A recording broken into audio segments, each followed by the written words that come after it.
the whole existence, the whole universe is purposeless. Of course, it will be very shocking. From the young age, we are taught, socially conditioned, that life has got some purpose. Always you are made to run towards some goal, towards some purpose. The more you run towards a goal, the more you are considered as a successful person. The more the speed, more you are respected. The more the speed, more rewards.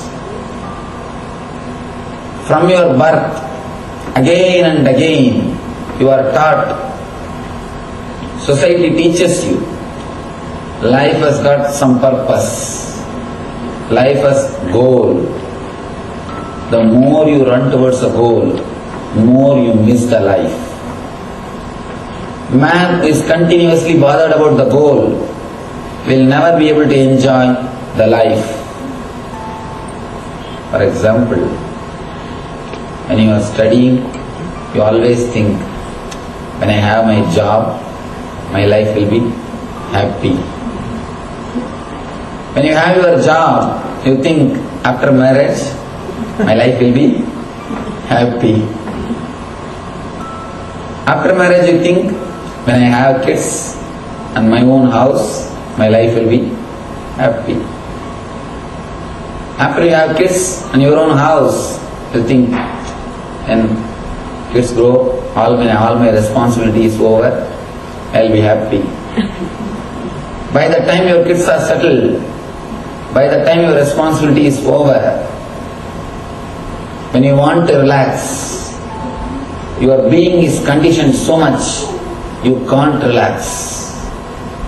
The tension, running behind something, has become a part of your being. It has become part of your conditioning. After that, resting will not be rest anymore. It will not be a relaxation anymore. It will be a loneliness. When you have rest, in the end of the life, you will feel lonely because you have been conditioned to run behind something. You have been conditioned to live with something. You have been conditioned to associate yourself with something. The more you run, more titles you receive. We always tell he is a multidimensional personality. We praise people who run more. They are called multidimensional personalities.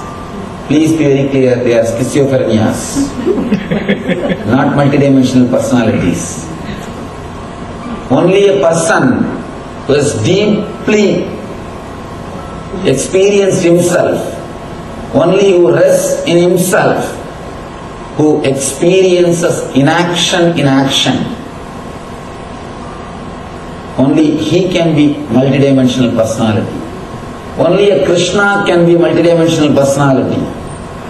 A man who completely rests in himself, who knows how to relax within himself, can be multidimensional personality. Person who runs for society, by society, can never experience the peace. Be very clear. The more you run, the more possibility of becoming mad. But society wants you to run, only then you will be a useful member. You will be a useful member to society. Society does not want you as you are. It wants you as a useful member for it. If you are a doctor, if you are a lawyer, if you are an accountant, some way, if you are useful to the society, then you are rewarded, you are praised. That is why society gives so much of importance for your title. You are respected just based on your title, not as you are. The more number of titles you have, more respect. Less number of titles you have, less respect. The more you are useful to the society, more you are respected. Again and again, you are made to run. You are taught life has got purpose. Please understand, life is purposeless. Look into your life deeply. Whatever you think as the goal of your life, even if everything is fulfilled, you think you will be able to rest? You think you will be able to relax? You think you will be in bliss? You think you will feel fulfilled? No, you will feel only depressed. When you are not able to take anything with you, what is the purpose of life? What is the purpose of life? The moment you understand life is purposeless, the moment you accept the beauty of purposelessness, you will realize the meaning of living. Life has no purpose, but it has meaning. Purpose is different, meaning is different. Purpose means the goal orientation. You always think about the goal. Running. Suddenly one day you just drop dead. The more you are goal oriented, more you will miss the life. Purpose is different and meaning is different. When I say the word meaning, living itself is a meaning. Come to this moment. Path itself is a life. Path itself is a meaningful thing. There is no such thing. In the end, you will be happy. You always postpone the joy. You always postpone the bliss. You always postpone living. Life is lived in a very superficial way because you think life has got purpose. Be very clear. Man who works just for salary, just for money, for him only the payment day will be beautiful day. He will be happy only on that one day. He is selling his 29 days for that one day. He is selling his 29 days just for that one day happiness. You are selling your life just for one day happiness. Please be very clear. Man who is running behind some goal will never be able to live the life happily. If you are working just for salary, you will never be able to experience the meaning of living. You will be able to run behind the purpose. I don't say don't take the salary, but let it not be the only goal. Let it not play major role in your consciousness. That is what Krishna says. That is what Krishna means. Karmanye vadigaraste mabaleshu kadachanaha. You can do only your duty. You have no right for fruits. If you think of fruit, you will lose the joy of living. You will lose the joy of living. The meaning of the living is experienced only when you understand the beauty of purposelessness. The beauty of purposelessness makes you realize the meaning of living.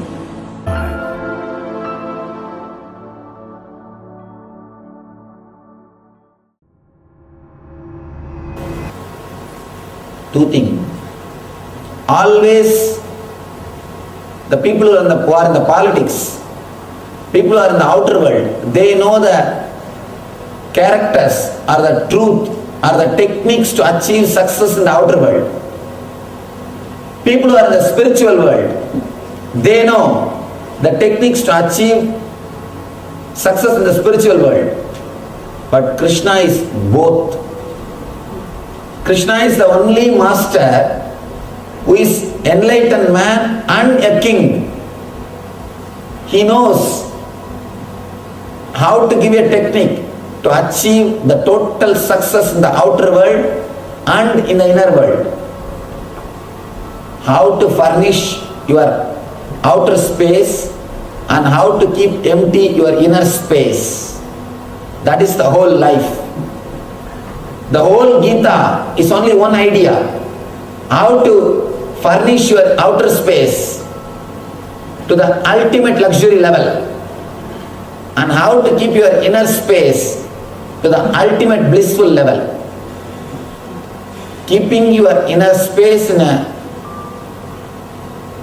eternal bliss and keeping your outer space in ultimate luxury. Here he says, not merely abstaining from work can one achieve freedom from reaction. You can't achieve freedom from reaction by moving away from the work. Abstaining from work or moving away from work cannot give you the freedom from reaction. To have the freedom from reaction, your inner space needs to be purified. Your inner space should become empty. You need to remove the furnitures from inner space. Renouncing the furnitures in the outer world is not going to help you. Renouncing the furnitures from the inner world only is going to help you. The idea of purposes, thinking that life has got purpose, should be renounced. That is what he says. Just by renouncing, just by outer renunciation, perfection can never be achieved. Perfection can never be achieved. One more thing. If you renounce the outer world, the more you will be thinking about the outer world. If you renounce the outer world, more you will be thinking about the outer world. A small story. One enlightened master and his disciple, both of them are walking near a river. They are supposed to cross to go to their monastery, their ashram. On the way, young lady was standing. She wants to cross the river. She is afraid. She asked the enlightened master, Master, can you help me to cross this river? He said, why not? Please come. He just lifted her and crossed the river, left her and said bye and reached the ashram. The disciple was seeing the whole scene. He is not able to digest the whole scene. He is burning, maybe jealousy. He is not able to digest. After reaching the ashram, he is not able to control himself. He asked, Master, you are a sannyasi. How can you touch a woman, that also young woman, and carry her throughout the river? How can you do that? Master just turns, smiles at him and says, I left her long ago. Why are you still carrying her? I left her there itself. Why are you carrying her still? Why are you bringing her here? Please be very clear. Renouncing in the inner space or emptying your inner space is the real thing to be achieved. That is what Krishna says here. This sloka is straight away addressed to this disciple. Karmendriyani samyamya yaste manasa smaran indriyartan vimodatma mityachara sauchyate. The meaning goes, one who restrains the senses of action but whose mind dwells on sense objects certainly deludes himself and is called a pretender and an hypocrite. A man who keeps his senses under control but who is not able to keep his inner space under control is called pretender, hypocrite. Please be very clear. The quality of your life will be judged only based on the quality of your inner space, not based on the quality of your outer space. When you leave your body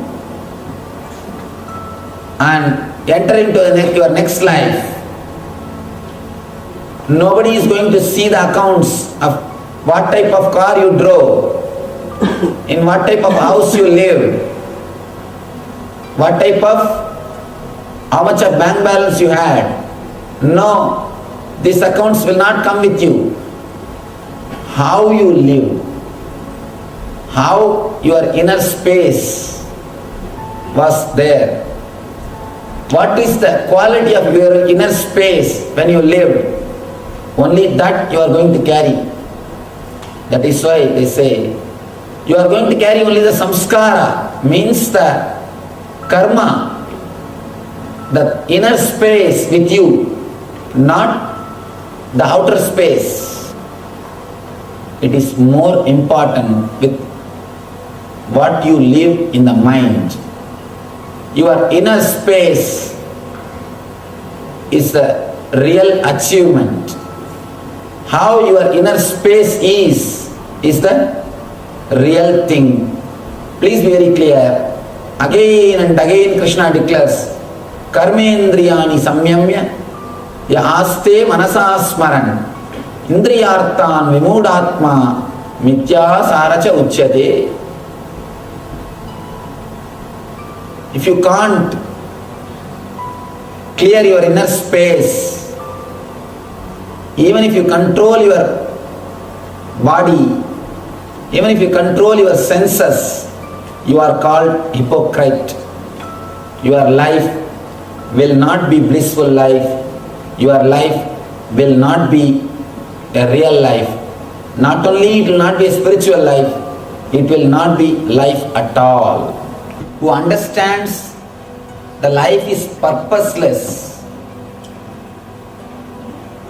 only he can experience the meaning of living. Meaning of living is bliss, but there is no purpose. The more you think about purposes, more you will create worries, more you will try to squeeze maximum from life. But when you try to squeeze maximum from life, life is much more intelligent than you. Please be very clear. Life is much more intelligent than you. When you try to squeeze maximum from life, it just slips away through your fingers. Life is like a river. If you put your hands in the river and keep it open, it will always be there in your hand. But if you try to catch it, if you try to hold, you will have only empty hand. You will have only empty hand. Life is a flowing river. If you just allow it to happen, it will continuously flow in you. The moment you try to catch it, the moment you try to possess it, you will have only empty hands. You will not be able to have the life itself. You will not be able to have the very life. Be very clear.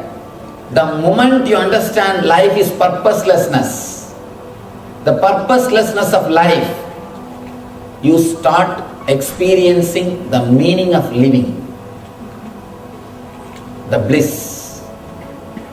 The moment you drop the goal, very path itself becomes beautiful. Your whole life will become beautiful. Your whole life will become ecstasy. Nothing to achieve separately. The whole thing is purposeless. The moment you experience in your inner space that nothing is going to be with you permanently, or nothing is permanent, the moment you understand that, a deep healing, a deep cooling breeze enters into your consciousness. Your whole inner space will be healed. You have so many thousands of wounds in your inner space. Wounds created by your own desires.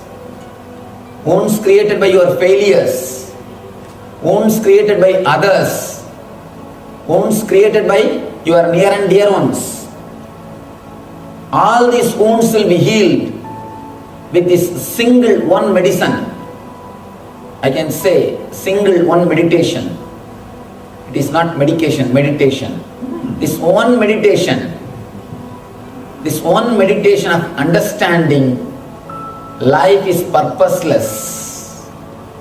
This one meditation of realizing whatever you achieve, it is just nothing.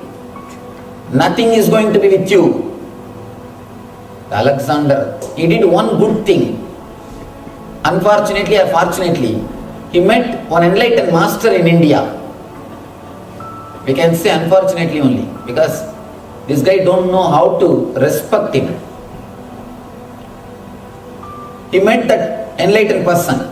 Somehow, he got the idea from his guru, bring one enlightened master from India and Vedas from India, I will change the whole society. So this guy decided he will take at least one enlightened person from India. Somehow he got the chance to meet one enlightened person. He invites him, please come to our country. The master just laughs, no, I don't want to come anywhere. I want to be here only. He says, no, please come, I will give you a big palace. Here you are lying like a beggar, without even clothes, without even having enough clothes. Please come there. I will give you a big palace and all the comforts. He just laughs. He says, no, I am quite happy here. I don't want to come. You know, the kings, what is the next step they will take? First, through greed he tried. Because it did not work, he wanted to try through fear. He just took his sword out. If you are not ready to come, you will be killed. Just in front of the naked sword. This master is laughing. Please be very clear, laughing now is very difficult. Laughing now is very easy. But laughing in front of a naked sword is very difficult. And especially a person who is holding is a king. If he kills, there is nobody to question. There is nobody to question. But in front of the naked sword, he is laughing.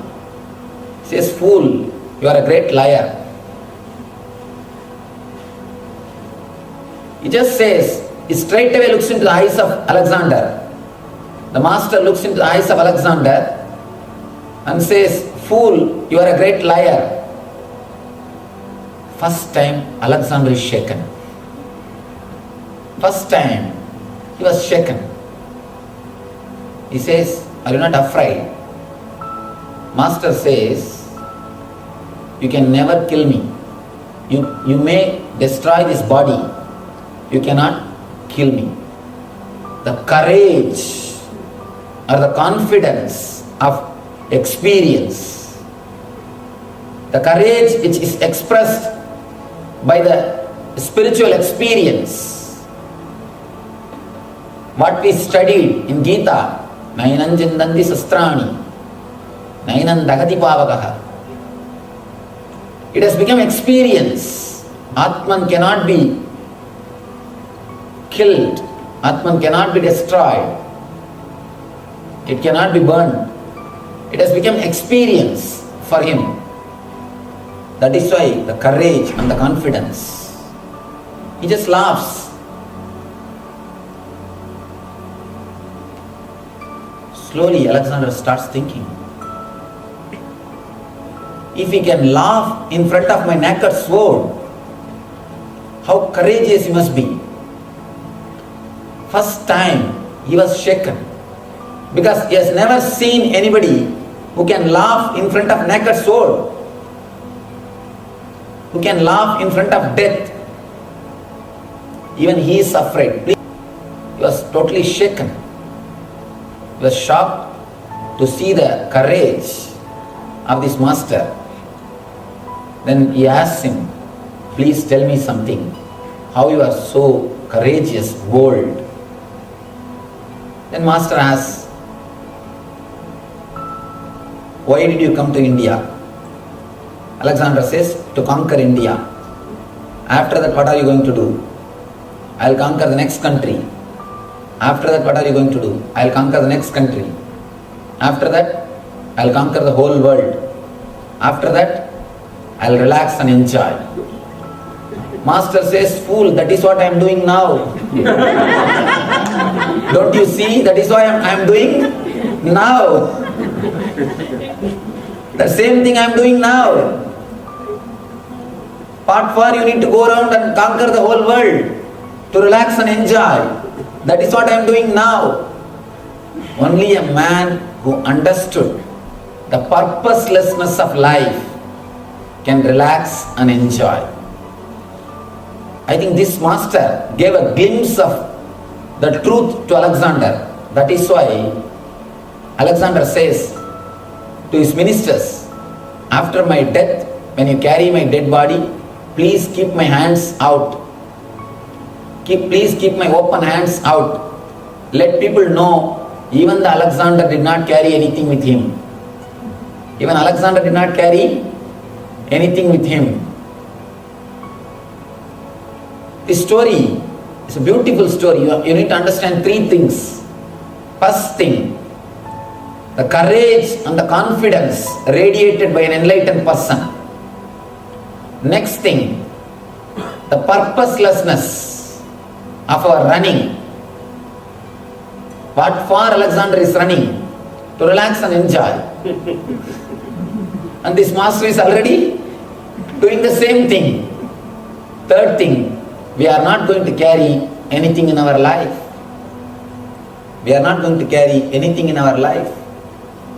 Please be very clear. Even if the whole world worships you as a king, it is pure foolishness, nothing else. In existence, there are no boundaries. In existence, there is no post. Even if you become king, that doesn't fulfill anything. That doesn't give you anything. Never think having the outer space or having comforts the outer world will give you inner fulfillment. Never. Never it will give. All developed countries are filled with depression. All developed countries are filled with depression. They have best roads, best dams, best bridges, best infrastructure, but people are depressed. But people are depressed. All developed countries are drowning in depression. Never think the outer space will give you the inner space. Inner space, if you want the inner space, if you want to achieve the inner space, you need to work for inner space. You need to understand the dynamics of inner space. you need to understand the technology of inner space.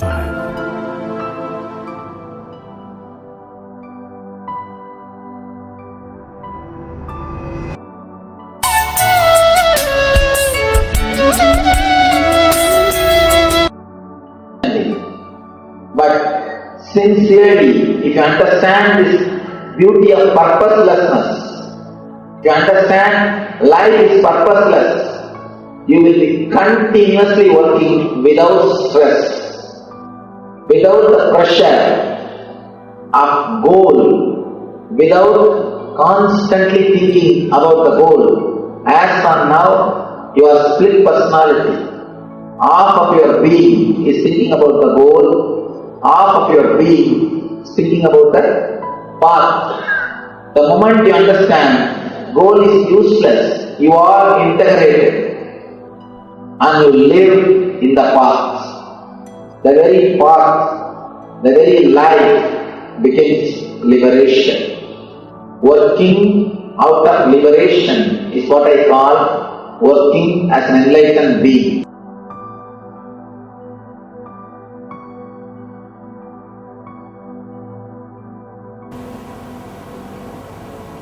The next sloka says, Nahi gacchit shanamapi jadu dishtatya karma krit karya dehyava sakkarma sarva prakriti jair gunai. Nahi gacchit shanamapi jadu dishtatya karma krit karya dehyava sakkarma sarva Prakriti Jair Gunai. Everyone is forced to act helplessly according to the qualities he has acquired from the modes of material nature. Therefore, no one can refrain from doing something, not even for a moment. Usually people ask me, Swamiji, if you say that life is purposeless, why should we work? Let us lie down. Who will give me food? I tell you, you can never lie down. You may lie down for next 4 or 5 days because you will always go to this extreme. Now the pendulum is in this extreme. If you take the hand, it will go to this extreme. Maximum 1 week you will be able to lie down. After that, you can't lie down. By your very nature, you will start doing the work. By your very nature, you will start doing the work. All I mean when I say life is purposeless, I am not asking you to just lie down in your home. I am asking, let your body and mind work without disturbing your inner space. You don't have to sell your inner space to have outer place. You don't have to sell your inner bliss to have outer comforts. By very nature, here Krishna gives the assurance. By your very nature, your body and mind will work. Just if you keep quiet, that is enough, they will function beautifully. Somebody came and asked me, Swamiji, to do right thing, what should I do? How should I keep my mind to do right thing? I told him, just keep quiet. Automatically your body and mind will do the right thing. Just if you get out of your system, that's enough. Divine will get in. All we need to do is just get out. Divine will get in. By nature, he says, Prakriti Jair Gunai. By very nature, your body and mind knows the right thing. But you never trust your body and mind. You never trust your body and mind. You always trust your ego, which finally dumps you in the dustbin. But you never trust the body and mind. Be very clear. Your body and mind by nature will do the work. All you need to do is keep quiet, relax from your ego. Don't think your inner space is needed for the outer work. The person who understood what is Nitya and what is Anitya, the person who understands what is eternal and what is ephemeral and relaxes into the eternal is always in eternal consciousness. He always resides in Nitya Ananda. Krishna says, a man who relaxes into Nitya Ananda and does his job, does his work, he is Karma Yogi. Just relax into your inner space. Automatically you will be guided. You will be guided. We always think, if I relax in my mind, thinking that life is purposeless, how will I know which is right and which is wrong, Swamiji? How will I know which is right and which is wrong? Please be very clear. The more you worry about which is right and wrong, you will not do any mistake. You will commit blunders.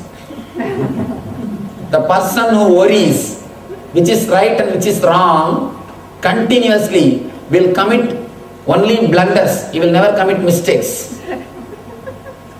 The person who doesn't worry, who never bothers, he may do small mistakes. But the person who continuously worries will never do small mistakes, he will commit big blunders. And I tell you, to take this jump of not worrying needs courage. Even if you do one or two mistakes, what is the wrong? Taking the risk and jumping and start living without worrying is what I call dhiratva, courage. Courage of entering into the spiritual life. When you take the jump, you will do naturally one or two small mistakes. Don't worry. Putting up with that mistake is what I call tapascharya. Tapas. Tapas is nothing but accepting the small mistakes which you do when the conscious transition happens in your being. When you move from ephemeral consciousness to eternal consciousness, when you move from worry to bliss, when you move from asatya to satya, you will do one or two mistakes. You will fall and rise, just like a small child when he tries to walk. It will always fall once or twice. Just because of that, can you say, don't start walking? No. Even if it does one or two small mistakes, it has to stand up and start walking. That one or two small mistakes, once or twice falling and trying to stand up, is what is tapas done to learn how to walk. Same way, when you start living without mind, in the initial level, you may commit one or two mistakes. Don't worry. That is tapascharya. That is tapas. Have courage and just enter into the zone of no mind. Enter into the zone of eternal consciousness. Simply start living. Realize the purposelessness of the existence. Decide, today onwards, I will live without worrying. Because life is too small to be spent in worrying.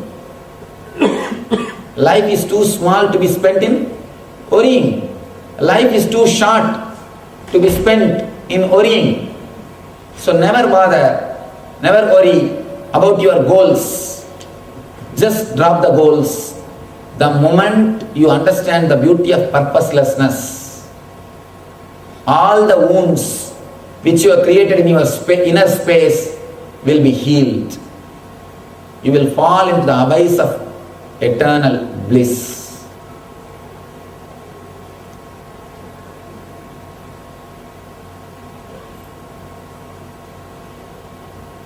Next, Krishna says, this is one of the important point, one more point, he clarifies. Ye me madamidam nityam anudishtanti manava Shraddhavanto nasuyanto mucchante bikarmabi. The translation goes, those persons who execute their duties according to my injunctions and who follow this teaching faithfully, without envy, become free from the bondage of fruitive actions. Here you need to understand two things. He says, according to my injunctions, means when you enter into your being, whatever your being says is Krishna's words. When he says my injunction, he means the injunction from Atman, injunction from the being, the Paramatman. When you drop the goals and fall into your being, you will be straight away guided by the divine. You will be guided by the nature. You will be guided by God Himself. You will become an instrument in His hand. If you become hollow bamboo without any blockage inside, you will become a flute in the hands of Krishna. Dropping your purposes or dropping your ego is what I call becoming a hollow bamboo. If you become a hollow bamboo, you will become flute in the hands of Krishna. If you are a solid bamboo, you will be used only to carry dead bodies. In India, solid bamboos are used only to carry the dead bodies. Same way, if you drop the ego and fall into the being, you will become instrument in the hands of divine. You will become a divine flute. When you become flute, the air which enters into you comes out as a music. Same way, when you become an instrument in the divine's hand, the air which enters into you comes out as a shastra or mantra or the music. Whatever comes out of you becomes divine. Your words become mantra. Your actions become tantra. Your form is yantra. The moment you drop the ego, your words become mantra to guide people. Your form becomes yantra to be meditated on. Your actions become tantra, technique to realize the Atman. You become divine. If you carry your ego just like a solid bamboo is used only to carry dead bodies. You will also be carrying this dead body. You will also be carrying this dead body. Now it is up to you whether to become hollow bamboo and become a flute in the hands of Krishna, or to be a solid bamboo and carry the dead bodies to smashana. If you drop into your being, you will become an enlightened being. You will become an instrument in the hands of the divine. Your words will become mantra. Your form will become yantra. Your actions will become tantra. Instead, if you decide to carry your ego, you will be carrying this dead body wherever you go. Here, he says, those persons who execute their duties according to my injunctions, according to your inner consciousness, please be very clear, as long as you carry the goal of the society, the purposes conditioned on you by the society, you will be carrying conscience. The moment you drop the social conditioning, the purposes taught to you by society, you will start living with consciousness.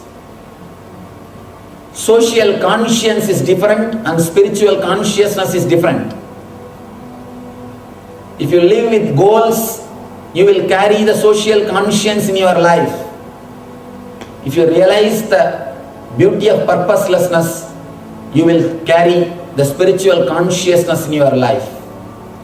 The man who lives according to his consciousness, believing, having shraddha towards these teachings. Why Krishna is demanding shraddha? Here is the first place where Krishna says shraddha, faithfully. Why? Shraddhavanto nasuyanto. He says, of course, the word Shraddha cannot be translated as faith. Faith is a very poor word for Shraddha. Shraddha does not mean faith. Shraddha means faith plus courage to execute that idea. Courage to experiment with that idea is Shraddha. Courage to experiment that idea is what is Shraddha. Here Krishna says, Shraddha Vando Nasuyanto. Man who executes these teachings with Shraddha, courage to follow. Why we need courage to follow? A small story. One born blind man goes to a doctor and asks, Doctor, will you help me to have my eyes? Doctor says, don't worry, I'll do some operation, you will have your eyes. After that you can walk without that stick. The blind people, they always carry a stick to feel the road. You can walk without that stick. Now the blind man asks, Doctor, I understand you will do an operation. I understand I will have my eyes back. But I don't understand, how can I walk without stick? How can I walk without stick? By and by, the blind man forgot the stick is from outside. He started thinking stick is necessary even for walking. But till the operation, till he gets his eyes, he has to have Shraddha towards the doctor's words and lie down in the operation table. Same way, I tell you, just live without mind, just live without purposes and goals. You will be able to walk without stick. Stick is worrying. But you can never think you can live without worrying. By and by, worrying has become your part. So we can never imagine we can also survive, we can be alive without worrying. When I say you can live without worrying, you say, no, Swamiji, how can it be possible? If I don't worry, what will happen to my children? What will happen to my house? What will happen to my wife? What will happen to my family? What will happen to my property? What will happen to my lawsuits? Please be very clear. Never think because of you, your life is going smoothly. In spite of you, it is going smoothly. Understand? Never your life is going smoothly because of you. In spite of you, it is going smoothly. The moment you have the courage to have Shraddha to these teachings and start living, dropping the purpose, only then you will realize you don't need stick to walk.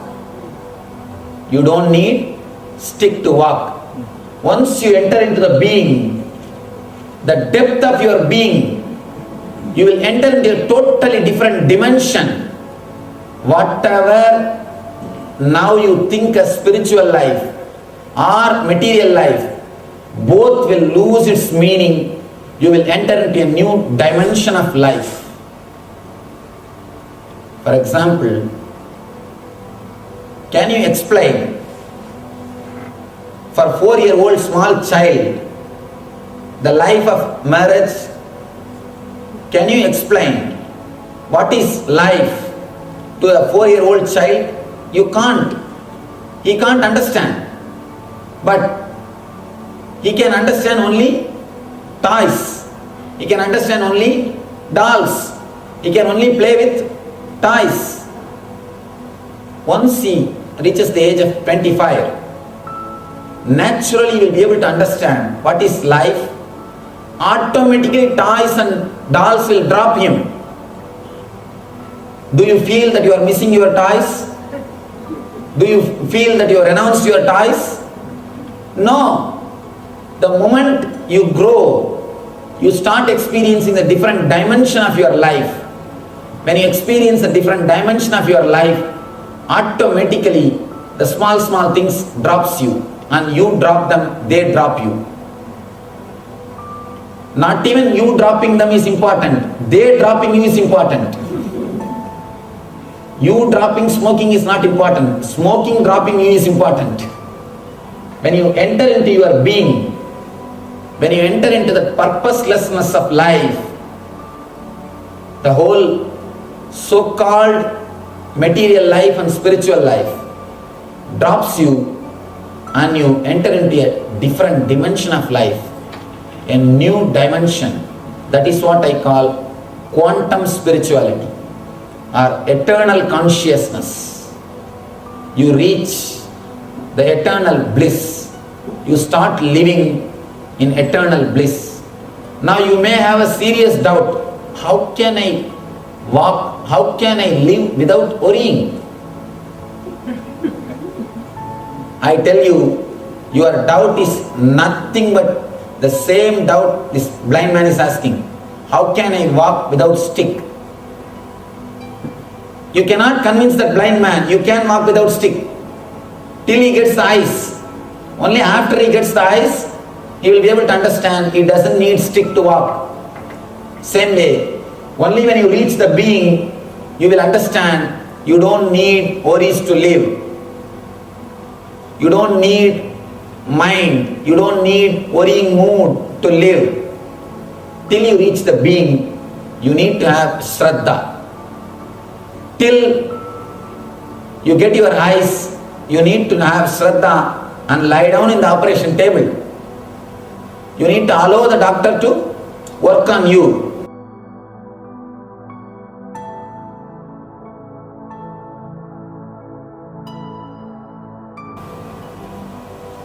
Let me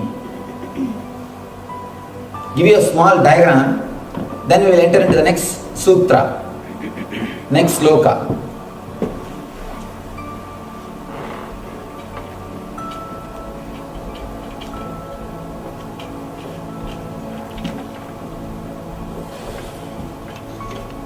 How we work or how our mind moves.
This is your being.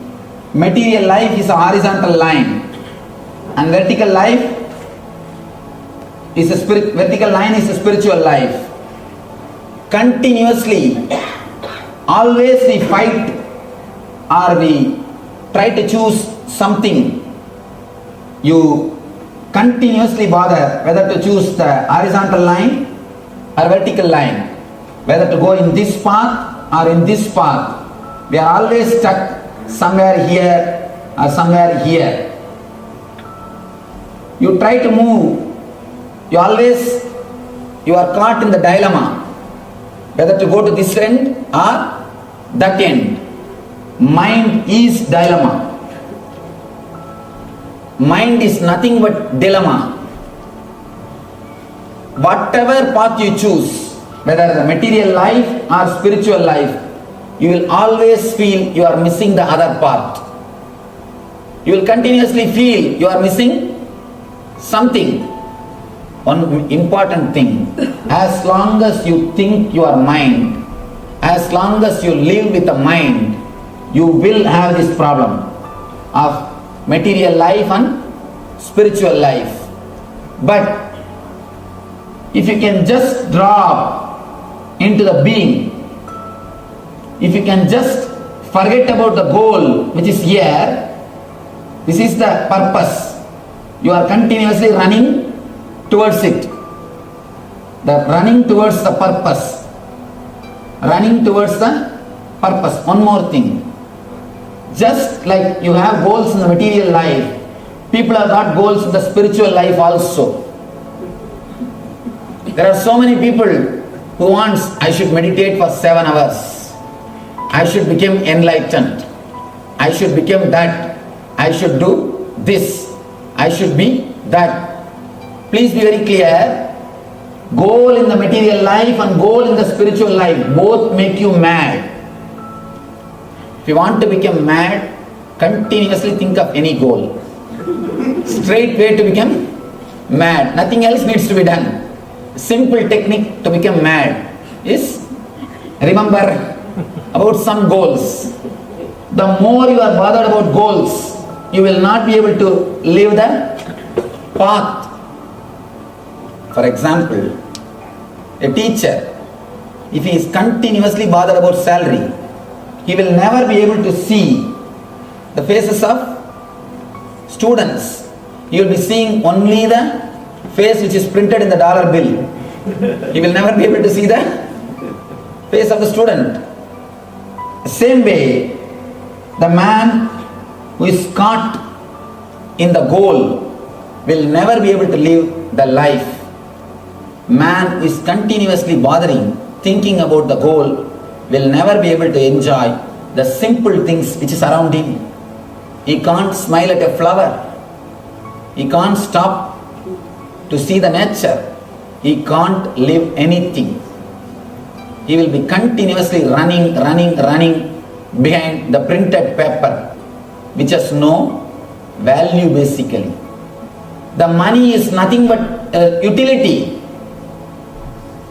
We run behind the utility. We run behind things for something. We achieve things, but we never achieve what for we want to achieve. The man who is running behind the goal, running behind the material goal, he will always feel he is missing the spiritual goal. One more basic secret. Understand, all rich community will always go to spiritual masters. All rich community, invariably, they will always go to the spiritual masters, because deep guilt is there inside them that they are missing spirituality. All rich communities will always go and will always have strong gurus. See, in every society, if the community is rich, means they will have strong gurus, because a deep guilt is there that they are missing spirituality. They are missing spirituality. Same way, the person who took this choice will always be running behind rich man. The person who took this choice will always be running behind rich man, will always be behind the rich man. And the person who took this choice will always be running behind this man. It is both fulfilling each other. This guy wants to fulfill the other person is trying to fulfill this person. Please be very clear. That is why the so-called religious men or the so-called rich men, both are always trying to be together. You can always see these two will be together, because this guy needs him and this guy needs him. Both are feeling they are missing the other. This guy feels he is missing this, and this guy feels he is missing this. Both are trying to fulfill each other cerebrally. His ideal is fulfilled by him. His ideal is fulfilled by him. The person who took this choice, he feels If these rich men are around him, what he is missing will be fulfilled. Same way, the person who took this choice, he feels if he goes to a spiritual man, a religious man, he will be fulfilled. Both are helping each other. Both are helping each other. The man who realizes the purposelessness of this goal, the purposelessness of the running, he just falls back into his being. If you realize whatever you kept as purpose or the goal in your life, it is purposeless, it is useless. The moment you realize, the moment the glamour is gone, the moment the inspiration or which makes the I can't say it is inspiration, it's just a perspiration because it continuously makes you perspire. The moment the purpose is gone, the moment the respect for the purpose is gone in your life, you simply fall into your being. One important thing, the moment you fall into your being, you explode. Not only you start flowing in the direction of horizontal and vertical line, you explode in 360 degree in all dimensions. Whatever you can imagine and what you can't imagine, you start exploding in all the directions.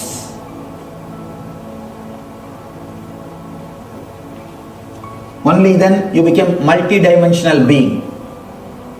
A man who has fallen into his being means who has dropped the goals, who understood the purposelessness of existence, who has realized, who tasted the beauty of purposelessness. He falls into his being, into his Atman, and he explodes into 360 degree in all dimensions. He starts experiencing the ultimate bliss of spiritual life and ultimate happiness of material life and something more. Only he enters into the eternal bliss, Krishna consciousness. As long as you are caught with this goal or this goal in the material life or goal in the spiritual life, you travel only in that line because you think you are body or mind. More you are caught with a purpose, the more you will think you are body or mind. The moment you realize the purposelessness, you straight away fall into the abyss of your being. You experience your Atman, you relax, your inner wounds are healed. The first inner wound is thinking yourself as body and mind. When you have the purpose, when you think of the purpose of the life, you think you are body or mind. When you realize the purposelessness, you just drop into your being. The moment you drop into your being, you explode. Your inner wounds are healed. Understand this one thing. If you can understand this one thing, this moment you can become enlightened. Actually, any single individual to become enlightened, you don't need whole Gita. Single sloka is enough. Single Gita sloka is enough to make any individual enlightened. Why I am speaking on all the slokas? Because there are so many different kinds of individuals. This is a key for different individuals. That is the reason I am explaining all the slokas. If you can fall in yourself, just look into yourself and understand this one sloka for yourself, not for going and explaining to your wife, not for going and explaining to your mother-in-law, not for going and explaining to your friend, not for going and explaining to somebody else. Please be very clear. Whenever I speak, understand I am speaking to you. Don't prepare notes in your mind to go and repeat it to somebody else. When you prepare notes, I should go and tell this to my friend. I should go and tell this to my husband. When you prepare notes mentally to go and repeat it to somebody, you will miss experiencing it. Just allow this one idea to work on you. The purposelessness of life. If you can just close your eyes and think, contemplate 2-3 minutes, few moments. Really, what is the purpose of my life? What for I am doing what I am doing? Where am I going? What is happening? Just if your inner eye opens, if your inner space understands the beauty of purposelessness, that is enough. You will fall into your being. When you fall into your being, you explode into 360 degree. In all dimensions, you explode. You experience totally different kind of material life and totally different kind of spiritual life. As on now, you can neither experience spiritual life nor experience material life. Because when you are here, you are looking there. When you are there, you are looking here. You can never experience anything in a solid way. Your mind is not with your body. You are not living inside your boundary. Always the other side of the bank looks greener. Always something else is calling you. Only when you experience the beauty of purposelessness, you will be able to understand what Krishna says throughout the Karma Yoga. Please take few minutes, close your eyes and look into yourself. Sincerely ask yourself, let this understanding work on you. Let this idea sink into your being. Honestly ask why you are doing what you are doing, where you are going, what do you think as the purpose. Take few minutes and look. Whatever you think as purpose, even if you achieve, it is not going to be with you. It is not going to stay with you. The beauty of the whole existence is purposeless.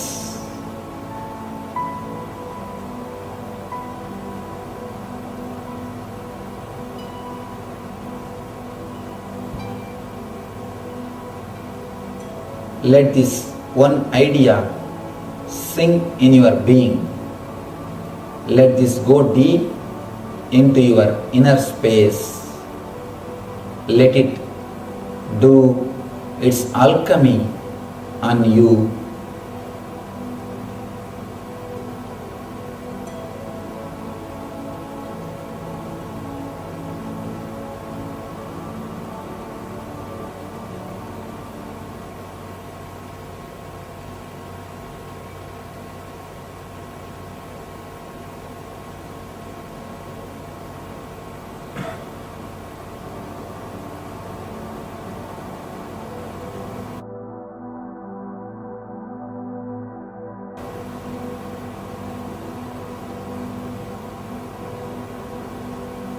Relax. Understand this one thing. Just understanding this one single idea can transform your whole way of thinking, can transform your whole way of working, can transform your whole way of living. When you understand there is no purpose in totality, you will start enjoying every single moment. You will start living intensely every single inch. Every moment will become meaningful. When you think as a whole, there is a purpose. Every single moment will lose its meaning. If you think your whole 30 days of working is worth of $100,000 or $50,000, you will judge your 1 month only as a $50,000. Please be very clear. Your life is not $50,000 worth. For example, you think that 1 month of your life is $50,000. So if you calculate your whole life, it may come for some 10 million or 20 million or even 100 million. Suddenly somebody says, I will give you 100 million, give you your life. Will you be able to give up?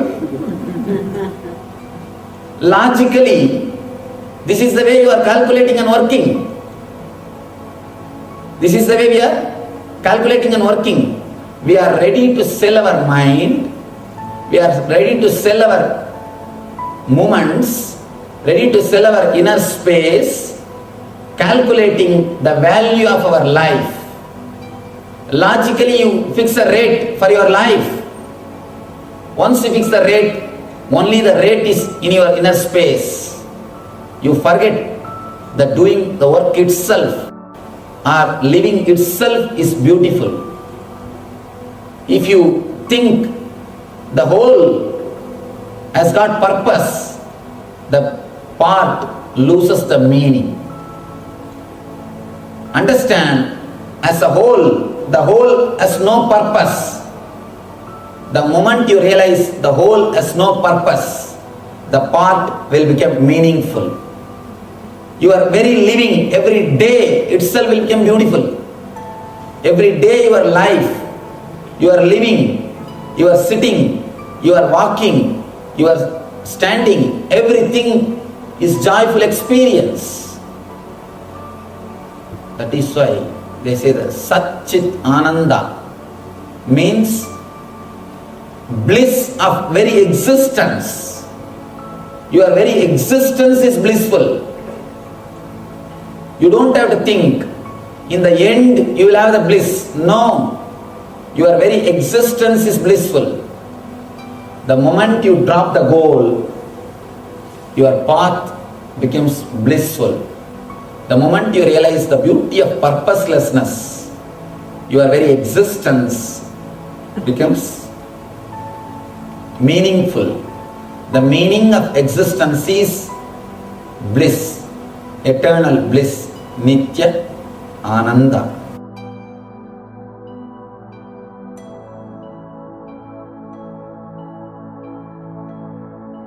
Man who can't sit with himself misses one of the major dimensions of his being. Continuously running, thinking that there is some purpose. Your whole being is conditioned for tension, conditioned for running. Ego means thinking that there is some purpose in the life. Ego is nothing but social conditioning which gives you the idea there is some purpose in life. Life has no purpose. Even if you achieve whatever you want, you can't take it with you. You can't take it with you. You can't carry even a single dollar. Nothing will come with you. There is no exchange offer. Please be very clear. If you give 45 rupees in India, you will have $1 here. But how much money you give here, you can't have a single rupee in heaven. No exchange counter. No exchange offer.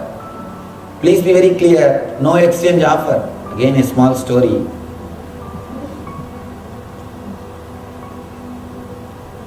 In some remote village, one guy was living. he told his 3 sons, he gave the property share to his 3 sons and told them, each one of you should put 1 lakh rupee in my coffin when I die. Please put 1 lakh rupee into my body, with my body, and bury me. All these 3 guys, they agree, yes, we will do, Father. One is accountant, another one is doctor, third one is lawyer. First guy comes after death, he says, I should be honest.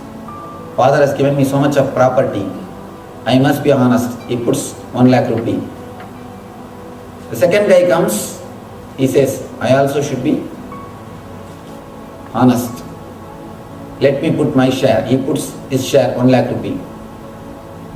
Third guy comes, he just puts 3 lakh rupee check and takes this 2 lakh rupee and says, let him encash this check there and spend.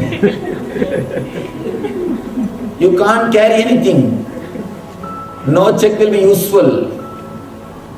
Your money will not be useful. Nothing can be carried. As and now, this whole world looks in a 4 dimension. The moment you leave the body, the whole thing will become black and white. For example, as and now, the dream which you dreamt yesterday night, the dream looks like black and white, and this is real world. When you are dreaming, the dream looks like reality, and this has become black and white.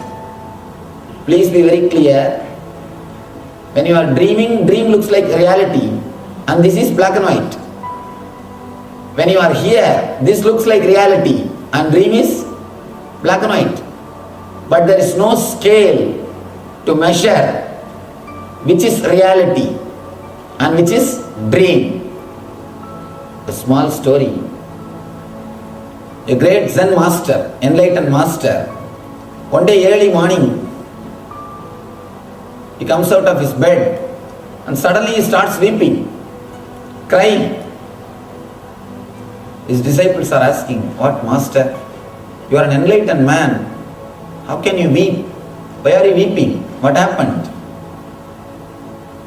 He says, yesterday night I dreamt that I have become butterfly. Disciples are laughing. What is there? It's after all dream. Why are you weeping for that? It's after all a dream. Why do you bother? Forget about it. He says, no, now I have a big problem. Whether I dreamt that I have become butterfly, or that butterfly is dreaming that it has become a Zen master now. I don't know whether I dreamt that I have become butterfly, or that butterfly is dreaming now it has become Zen master. I don't know the truth. Please be very clear, there is no scale. There is no scale to prove whether Sapnavastha is Satya or Jakratavastha is Satya. Whether the dream is reality or what you think as reality is reality. You don't know. We don't know. Now, as and now, the whole thing looks like a 4D, 4 dimension. Now the 3D, no more 3D movies, 4D movies. The Universal Studio, they took me there. I went there, that Shrek 4D, that Shrek movie they showed. At the time of some scenes, not only you wear with specs, if you see it's a 3D, they rock your chair also. And they sprinkle the water. And you really feel that it is happening around you. You really feel you are given the experience. That's what is the 4D. And now, as and now, when you are here, it looks as if it is a 4D. Dream looks like a black and white.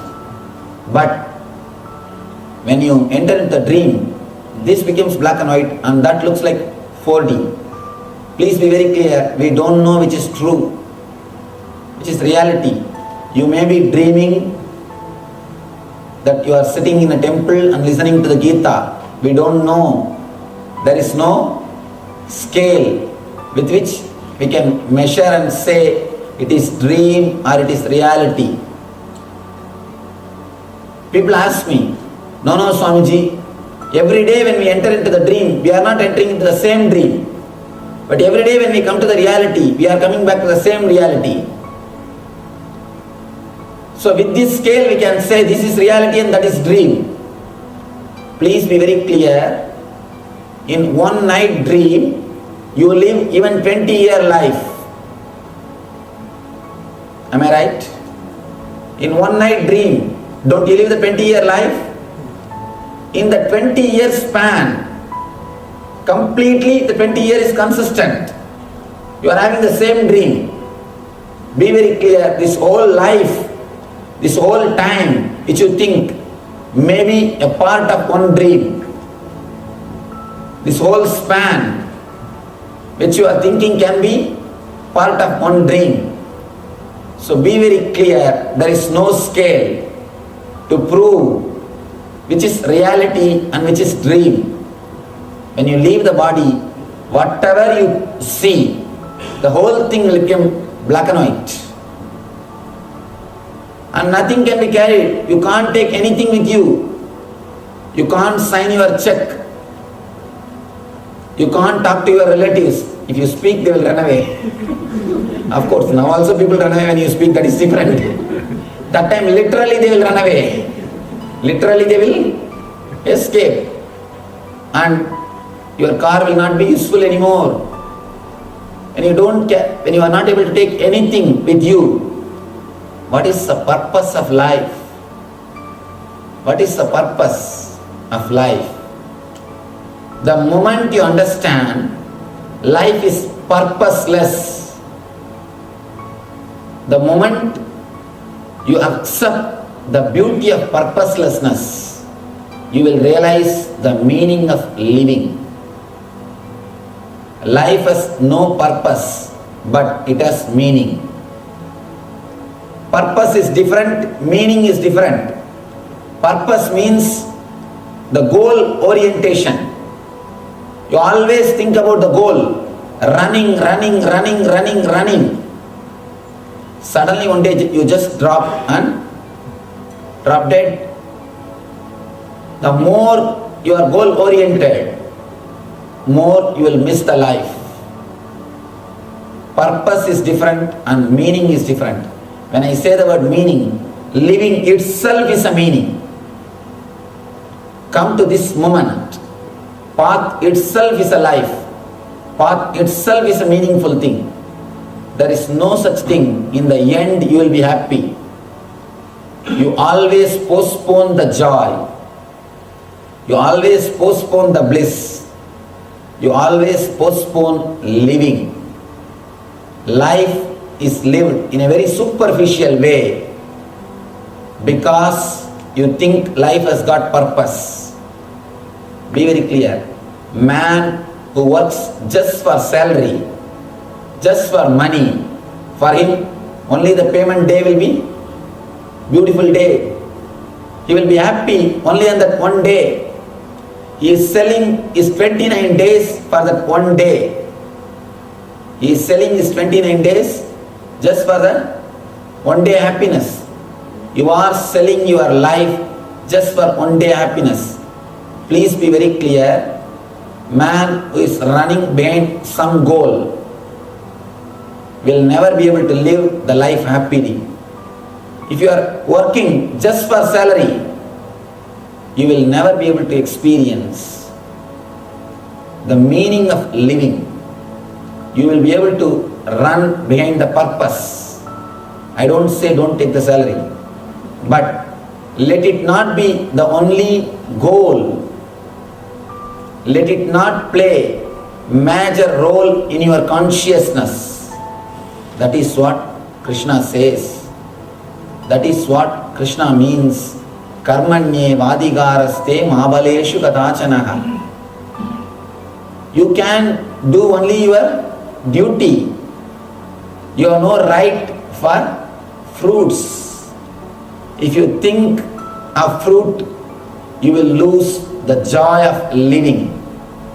You will lose the joy of living. The meaning of the living is experienced only when you understand the beauty of purposelessness.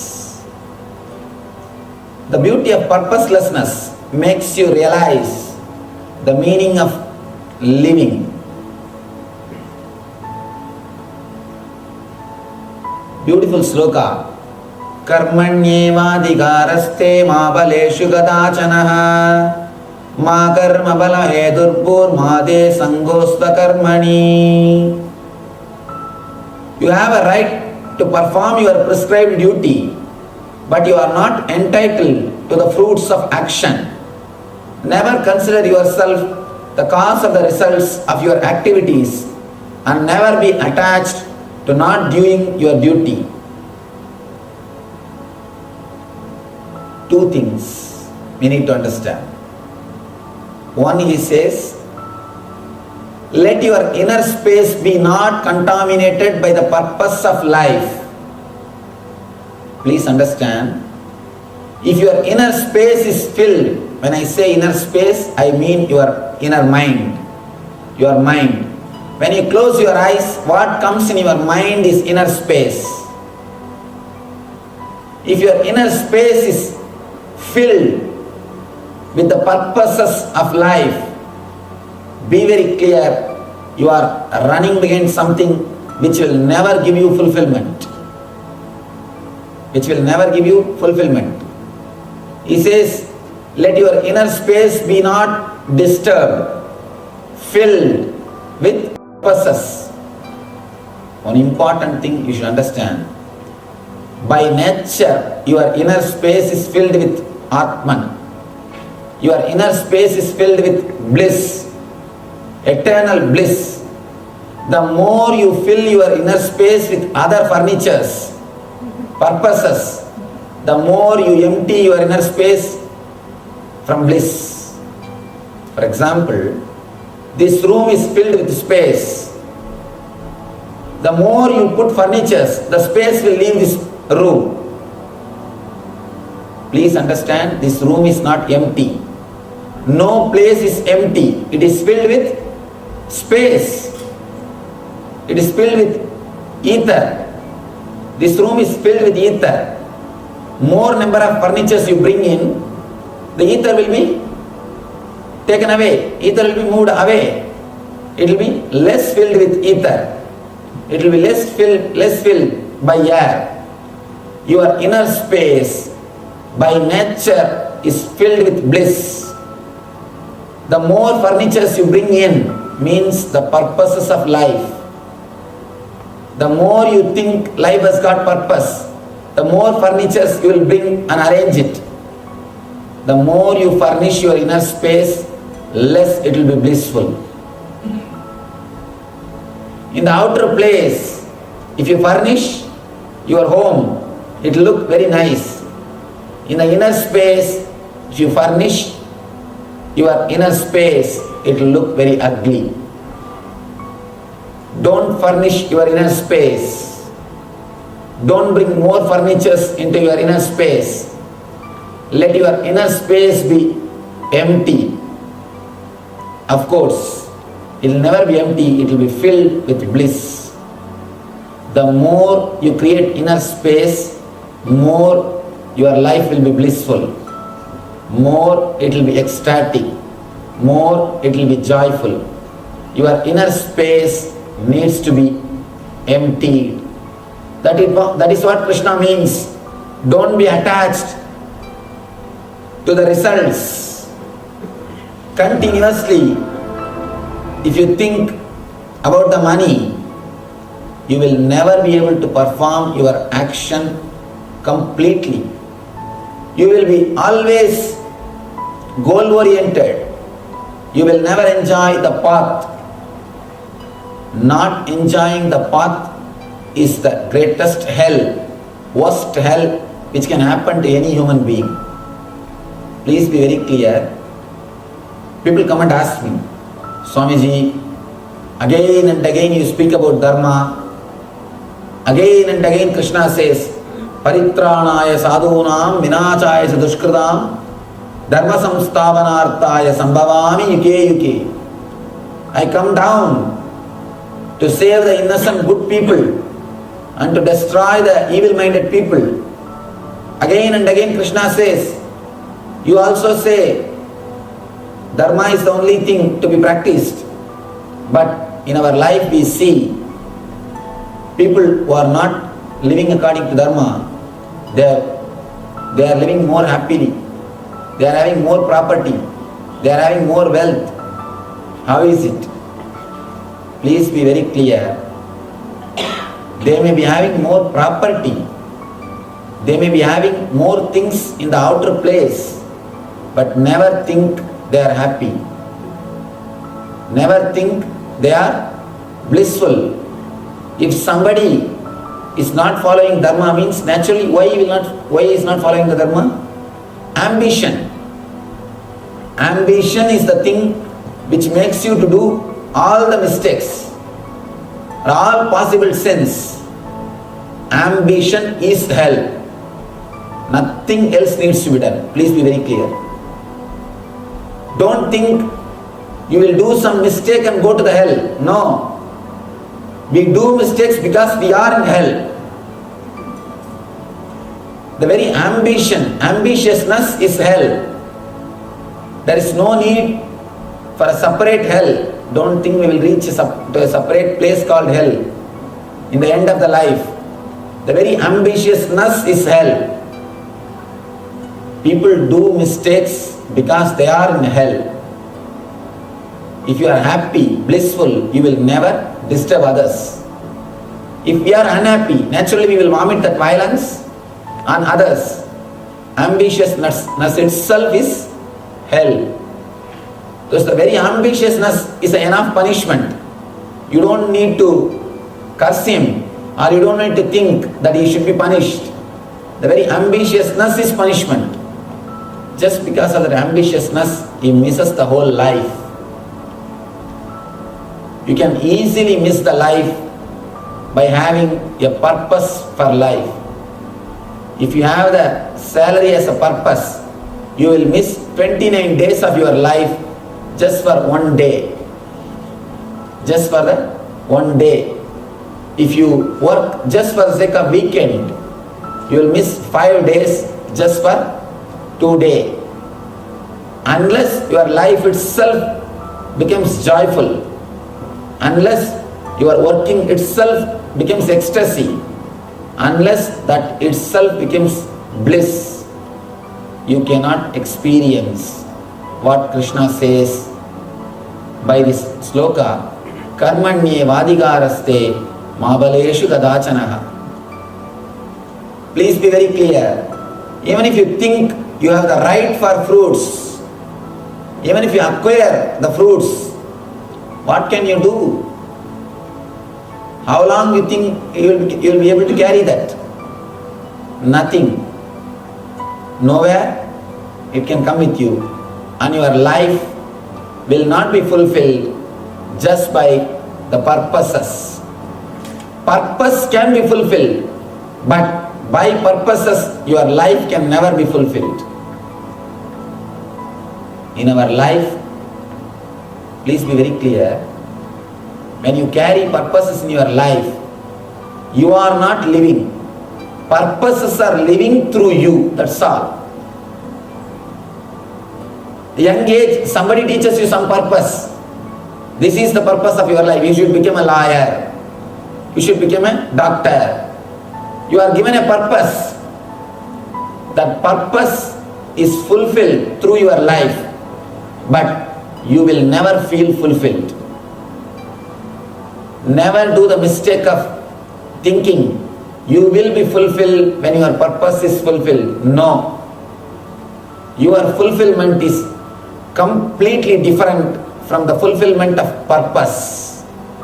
If you want to feel the fulfillment, you have to work separately in a different direction.